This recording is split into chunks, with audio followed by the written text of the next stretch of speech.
Because of Winn-Dixie.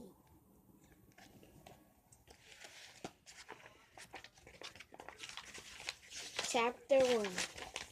My name is India Opal Baloney, and last summer my daddy, the preacher, sent me to the store for a box of macaroni and cheese, some white rice, and 2 tomatoes, and I came back with a dog.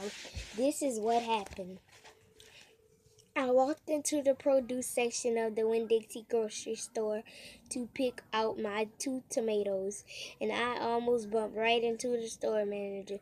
He was standing there all red-faced, screaming and waving his arms around. "Who let a dog in here?" He kept on shouting, "Who let a dog in here?"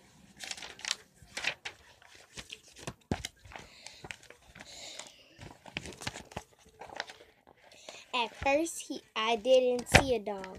There was just a lot of vegetables rolling around on the floor, tomatoes and onions and green peppers, and there was what seemed like a whole army of Winn-Dixie employees, running around waving their arms just the same way the store manager was waving his. And then the dog came running around the corner. He was a big dog and ugly, and he looked like he was having a real good time. His tongue was hanging out and he was wagging his tail. He skidded to a stop and smiled right at me. I have never before in my life seen a dog smile, but that is what he did. He pulled back his lips and showed me all his teeth. Then he wagged his tail so hard that he knocked some oranges off a display, and they went rolling everywhere, mixing in with the tomatoes and onions and green peppers. The manager screamed, "Somebody get that dog out of here! Somebody grab that dog!"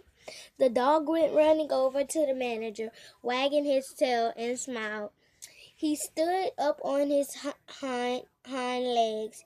You could tell that all he wanted to do was get face to face with the manager and thank him for the good times he was having in the produce department. But somehow he ended up knocking the manager over, and the manager must have been having a bad day, because lying there on the floor right in front of everybody, he started to cry. The dog leaned over him, real concerned, and licked his face. "Please," said the manager, "somebody call the pound." "Wait a minute," I hollered. "That's my dog. Don't call the pound." All the Winn-Dixie employees turned around and looked at me, and I knew I had done something big and maybe stupid too, but I couldn't help it. I couldn't let that dog go to the pound. "Here, boy," I said. The dog stopped licking the manager's face and put his ears up in the air and looked at me like he was trying to remember where he knew me from. "Here, boy," I said again, and then I figured that the dog was probably just everybody else in the world, that he wouldn't want to get called by a name. Only I didn't know what his name was, so I just said the first thing that came into my head. I said, "Here, Winn-Dixie," and the dog came trotting over to me just like he had been doing it his whole life. The manager sat up